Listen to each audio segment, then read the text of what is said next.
Okay, again, thanks for joining us today for our webinar, No Compromise Needed. Cost-effective two-layer PCBs can deliver impressive EMI and thermal performance. I'm Kelly Kurd, Senior Digital Marketing Manager here at MPS, and I am joined today by Senior Application Engineer, Rolf Omberger.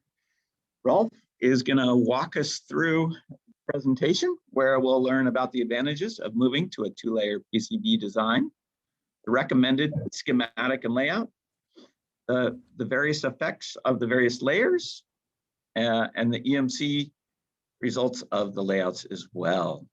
A little bit of housekeeping before we get started. Everyone is currently muted and will remain muted during the course of the presentation.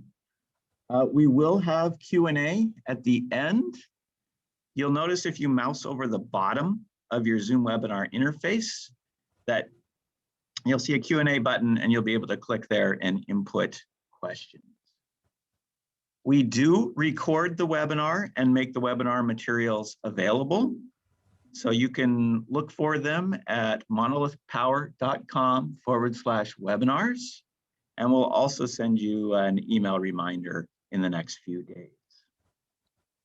Okay, turn it over to you now, Rolf. Okay, hello everyone. My name is Rolf Omberger. I'm Applications Engineer at MPS. I'm located in the Black Forest in Germany. I have 23 years experience in hardware development in the automotive industry, military, battery management systems, medical systems, and now at MPS. So let's start with our webinar, No Compromise Needed, Cost-Effective Two-Layer PCBs Deliver Impressive EMI and Thermal Performance.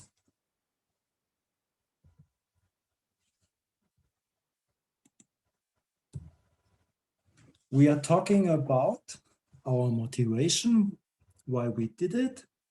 We compare with a 4-layer PCB with a 2-layer PCB. It's a general comparison. We show you the MPQ4323, a compact ThinkPad. We show you the recommended schematic, the layout, the placement, and the details of the DC-DC layout. We show the bottom layer layout, the filter layout, the thermal effect of different layouts. We show our competition. We do a quick comparison. Then we show the EMC results from our layout. Finally, the conclusion, and last, the Q&A. What was our motivation? Increasing cost pressure has led to the reintroduction of two-layer PCB designs, which are a cost-effective alternative to 4-layer PCB ECUs. You see here a PCB panel with 9 different layouts. Each layout has the same circuit, the same part, the 4323, and each layout is a little bit different. And with these layouts, we search for difference in the thermal behavior. Strict EMC limits are difficult to meet in a 4-layer PCB and are even more difficult to meet in a 2-layer PCB. Operating temperatures, T ambient requirements have reached nowadays more than 100 degrees. For example, near a combustion engine in an automotive. MPS conducted an experiment to determine the best 2-layer PCB layout for buck converters featuring the MPQ4323. Here we see the general comparison of a 4-layer layout and a 2-layer layout. The 2-layer layout top layer, bottom layer, typical distance 1.6 millimeter. And then also the via have a length of 1.6 millimeter. So in case you want to transfer heat from the top side, from the part into the bottom, the via has 1.6 millimeter. That's long for thermal transfer. For the four-layer, you have the advantage. The heat transfer from the top layer to the first inner layer is very short. Approximately 8 times shorter than in a 2-layer PCB. So here, these 2 layers here are the most effective layers to dissipate heat. The bottom layers have the disadvantage of the long distance, the thermal resistance from the vias. But of course, on the 4-layer, we have 4-layer stack. So we have more copper where the heat can flow in the horizontal direction. That's a big advantage in the 4-layer. Here you see the comparison of 2 PCBs of the same size with exactly the same layout, only 4 layers here, 2 layers. The PCB is running under the same conditions. 5 volt out, 3 amperes out, 430 kilohertz. The image were taken after 2 hours. On the 4-layer, we have a maximum temperature on top of the package of 46.2 degrees. On the 2-layer, 58 degrees. The IC case temperature is 12 degrees higher with 2-layer PCBs for the same layout.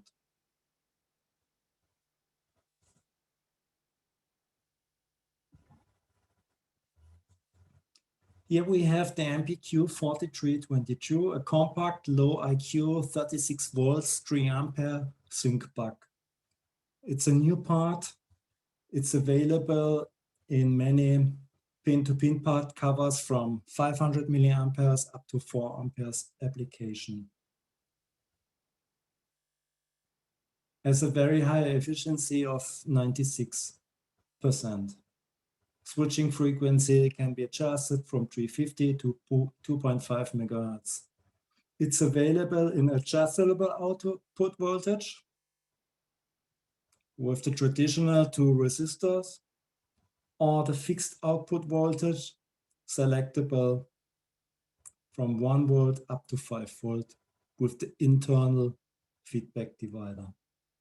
Has spectrum for low EMI, has a symmetric V input for low EMI, and it has a very small package, wettable flanks.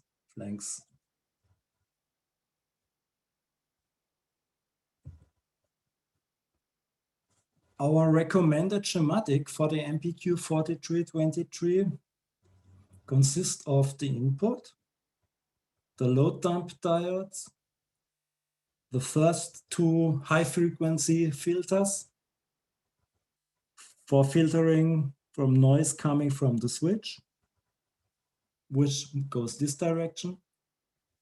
The next double filter, here we used it in 90-degree orientation, but you can also use a flex term. 90 degrees is an advantage in mechanical if one is braking. But for automotive, in most cases, you need a flex term. Here the rectifier, just a diode. This is the most simple circuit. Many customers, they use a MOSFET, or we also have ideal diode controller where we can use instead here.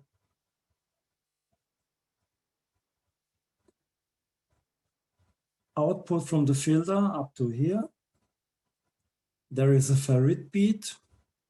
It's an optional. We don't need it in this circuit, you will see later. Here is the EMI filter, inductance, and larger capacitors to filter out the frequency from the switch. Here we have the bank of the input capacitors to supply the V-in with a stable voltage. Enable frequency selector. Here we have the gauge driver, the high side gauge driver, the supply, the inductance. We run here with 2.2 megahertz, feedback divider, and the output capacitors.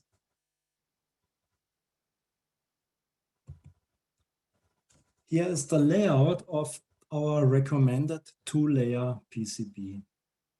Top in red, IC, inductance, output capacitor, input connector, input filter, input inductance, capacitors in 90-degree orientation to the inductance here, the second inductor, electrolytic. And here we are on the V-in. It's a stable DC voltage. And we use this polygon as heatsink. Here are the power pins, V-in symmetrically. Current goes this way, current goes this way, and the magnetic field in this area is cancelled out when you do it symmetrically, the resistance. You see also here thermal vias directly from the power pins, a short way only, here, here. The switching node is very small. The bottom side, full solid ground, and only here the feedback on the bottom side. The bottom side is quiet for EMC, and that's a good place for the feedback.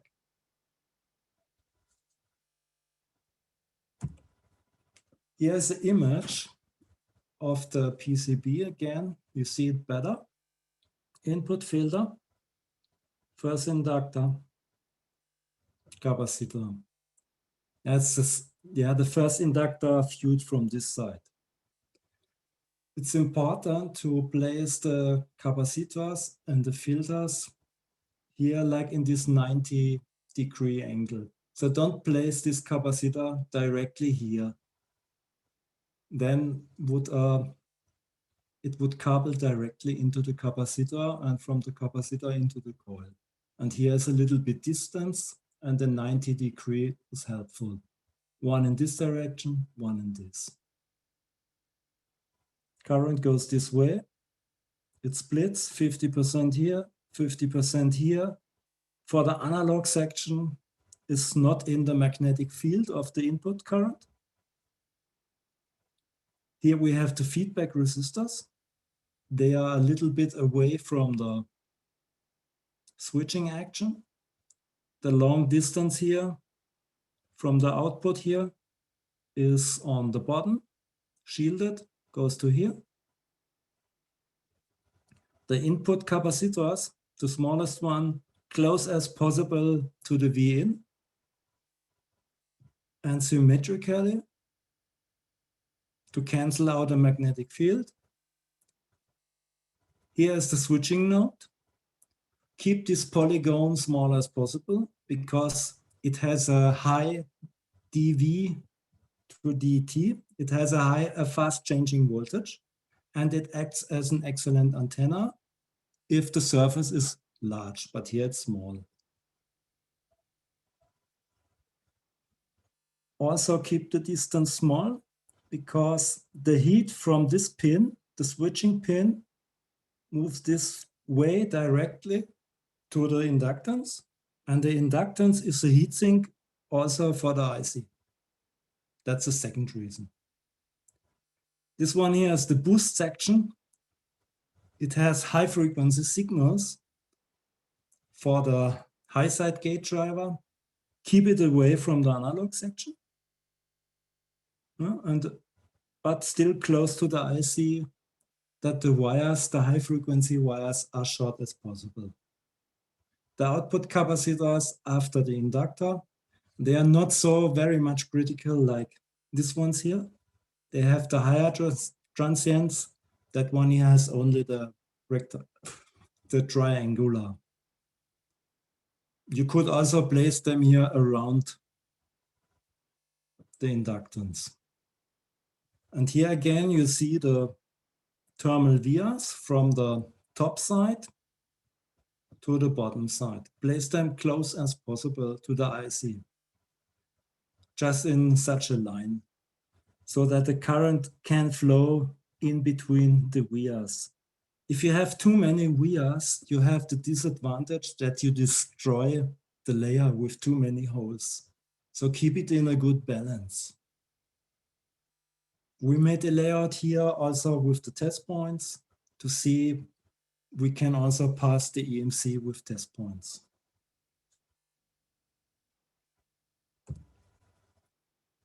Here again, the layout in detail. A summary: connect V-in to a white copper polygon to improve heat dissipation. Use a symmetrical V-in input and wrap it around the analog signals. It's just like an encapsulated with V-in. Keep the switching node small with just enough area to connect it to the inductor while adding a test point. The test point added here in the middle. Don't make a stitching line to go out, because this line would act as excellent antenna, would destroy the EMC. Whenever possible, place this test point always on top, like the IC. Don't do any via from the switching node to the bottom. Then you have the antenna on the bottom side.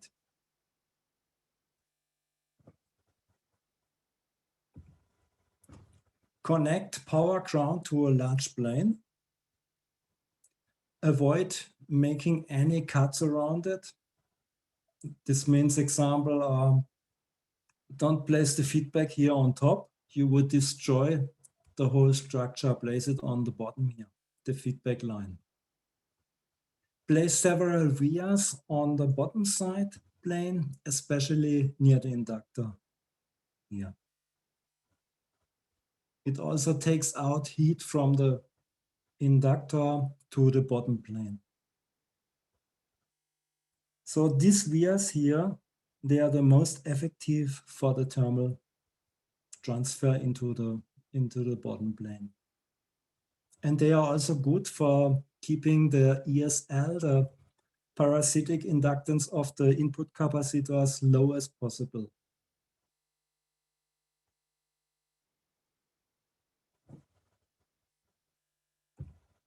The last point, connect the signals pins using white traces to improve heat dissipation, as every square millimeter counts. This means here also try to make here islands with a lot of copper. It's also on heat sink, because we have here with the flip chip, it's a flip chip, all pins have copper bumps to the die, so we can use all pins to spread the heat as they have a good thermal connection internally. It's solder direct. There's no bonding wire inside.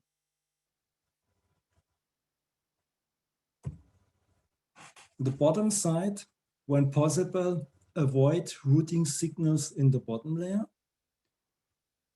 Route the feedback trace on the bottom layer to avoid interrupting the V-in path. If the trace gets too long, it may be a good idea to alternate between bottom and top layers in a stitching pattern. So it's allowed to jump with a wire from layer to layer when it's short through this. The feedback resistors must be close to the IC so that the high frequency noise coming from here, from the output, sees a low impedance in the long trace to see out. So we just build a high frequency low pass from the source, from the noise source to the feedback resistors. And on the feedback, it's becoming stable. This filter here helps a lot for EMI. And you see the feedback is encapsulated fully with ground on both sides. And on the other side, it's also on the ground area. The boost, it's also on bottom. It's a high frequency switch. Here it's very short, not to act as a good antenna when it's short, encapsulated fully with ground. And here the power good. That's short, that's not so very sensitive, but it's also possible to make it here short, then do it.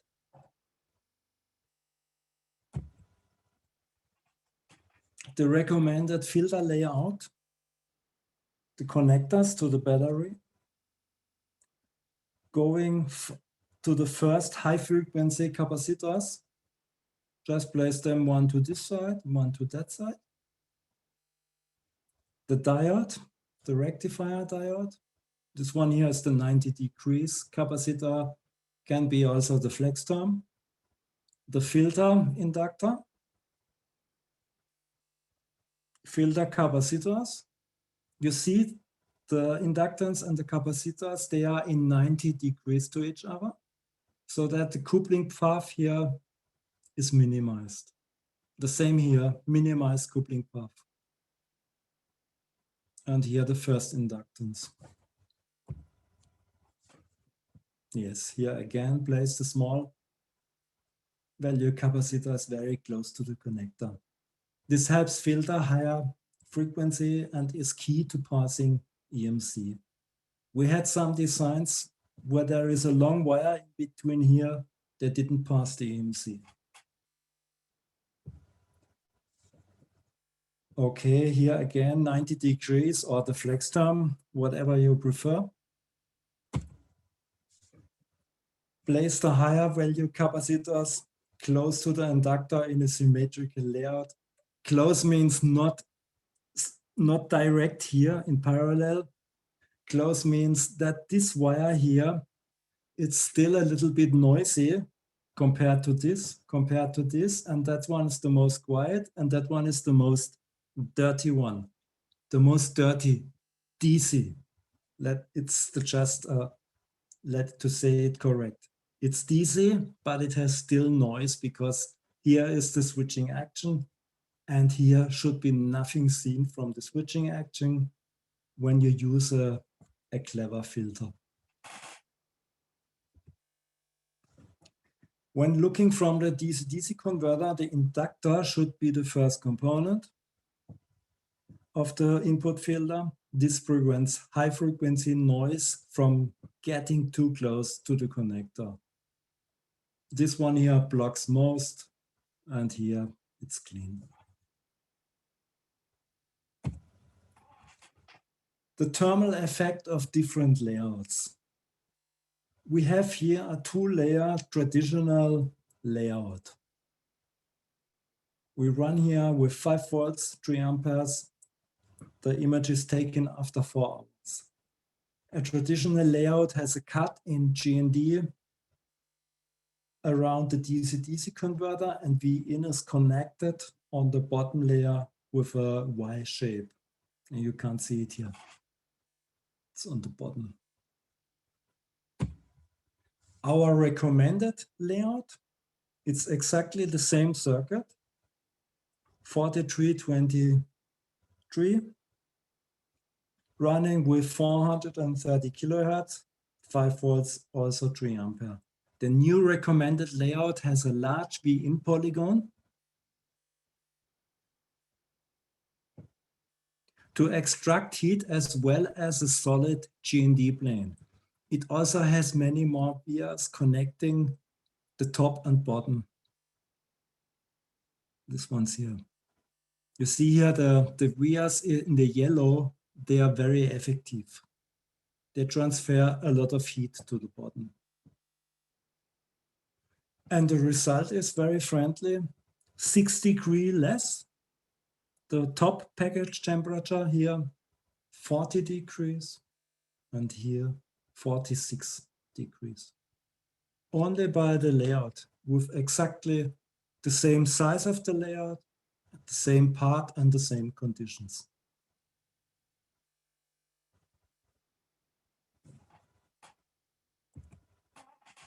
Here we compare the 4323 with a competition. It's exactly the same layout. It's our recommended layout. We run here even a little bit faster with 430 kilohertz, which has more heat in the inductance. You see, it's a little bit more orange than here. But the temperature of our package has 40 degrees and the competition 45.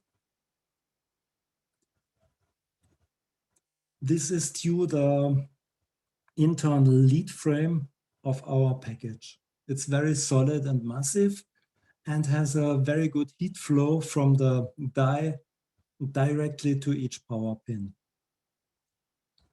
You see here the efficiency has 88.9%, because in this example, we have measured together with the input filter, the efficiency. The efficiency measurement includes the input filter, protection diode, and power inductor losses.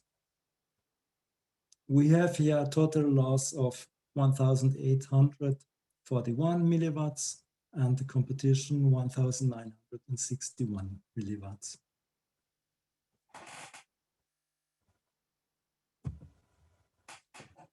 Around 4 degrees cooler.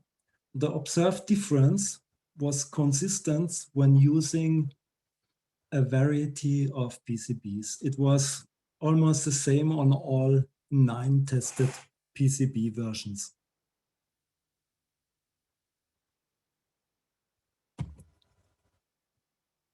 Here we have the EMC results from our recommended layout.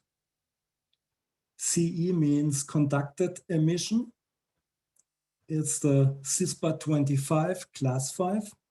Conducted emission means it's measured on the input wires, direct voltage on the wires. Here from 150 kilohertz to 108 megahertz with a switching frequency of 430 kilohertz. We are quite below the limits. It's okay, very well. You see here the 430 kilohertz spread spectrum. See here the variation of the switching frequency, the harmonic. For the conducted emission 2.2 megahertz, it's the same, the switching frequency, spread spectrum, and the harmonics, and all is below the limits. The radiated emission for the 430 kilohertz switching, well below the limits. The same with the 2.2 megahertz.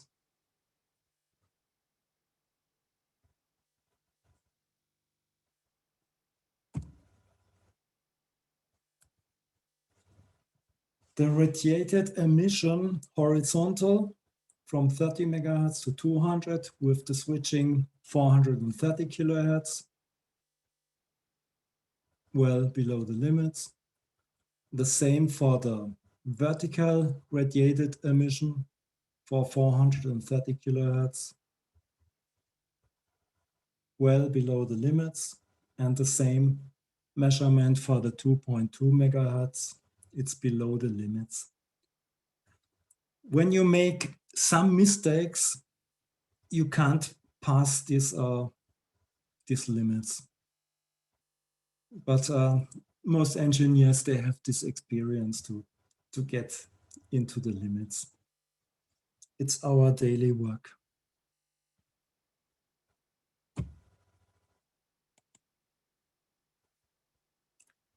So the MPQ 4323 allows cost-effective two-layer PCB designs to perform well in harsh environments. The IC can achieve close to full output operation in ambient temperatures that are approximately 100 degrees when operating at 400 kilohertz and approximately 80 degrees when operating at 2.2 megahertz.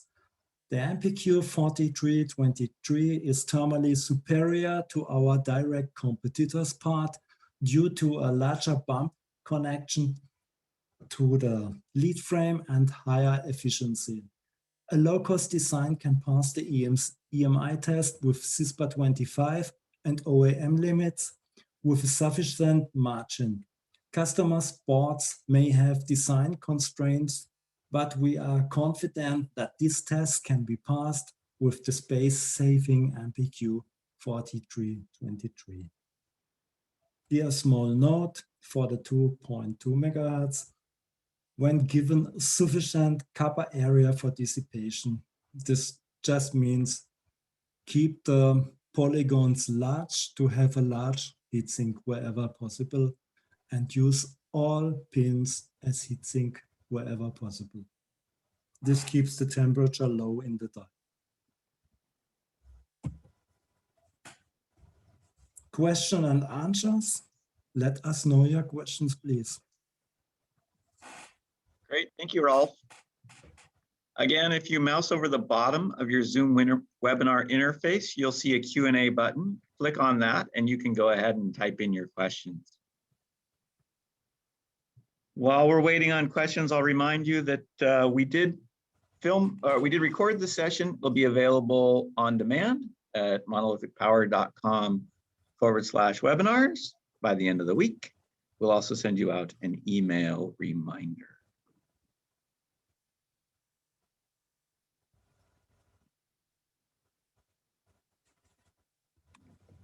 Okay, we are here and available for questions. Fire away with whatever you've got.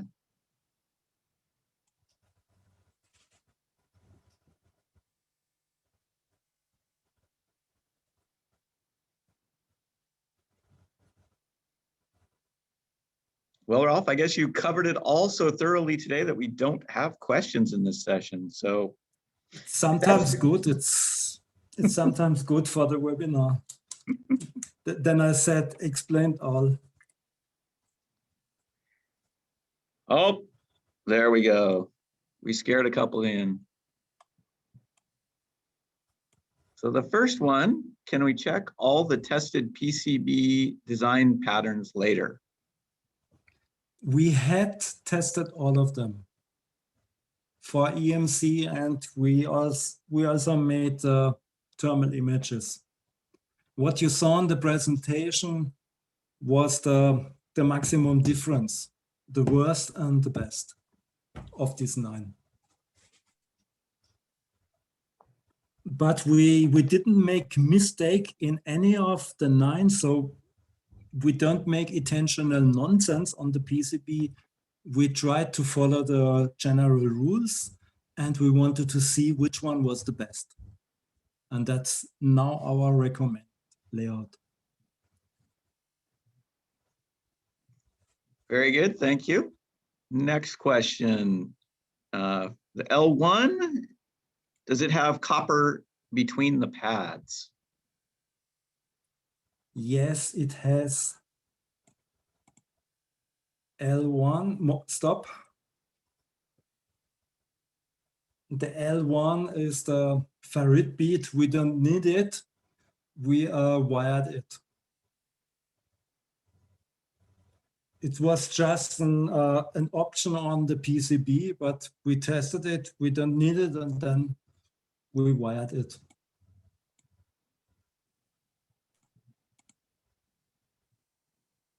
Okay. It's not even on the snippet here.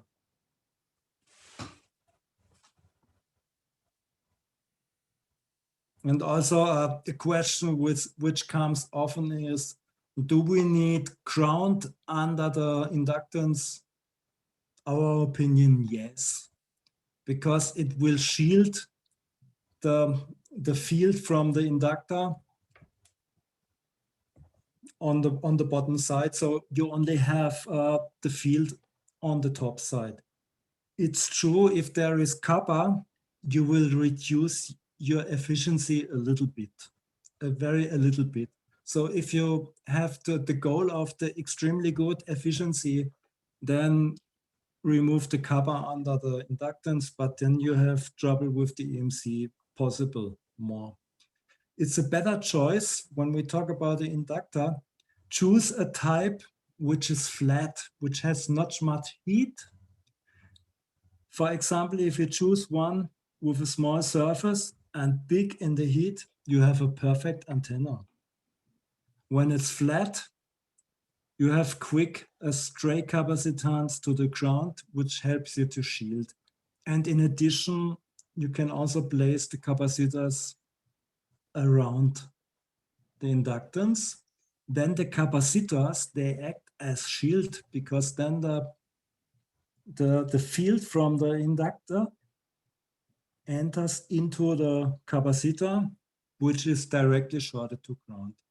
But here, even we placed it here in this line, we meet all the EMI.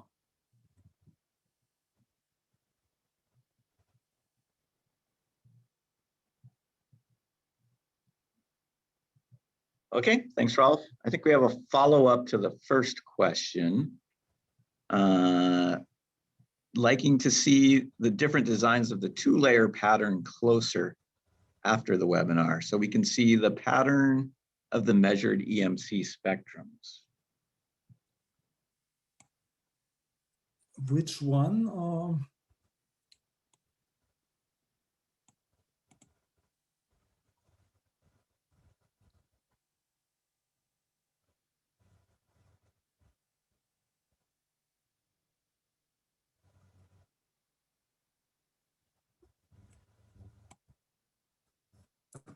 No, I don't understand the question. Of course, you can have the webinar for the details.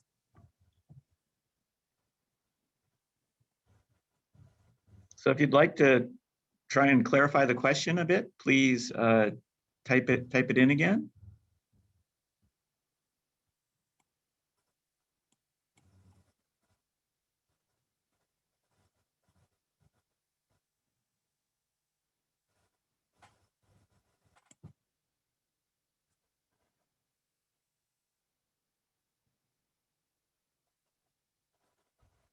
Okay, I'm not seeing any more come in, and that was our last question. Let's give it like 5 more seconds to see if we have a final clarification or a final question.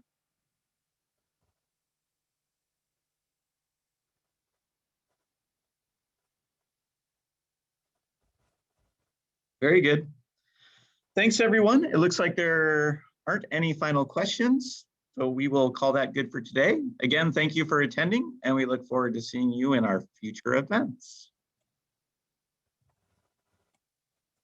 Okay, thank you for joining the webinar.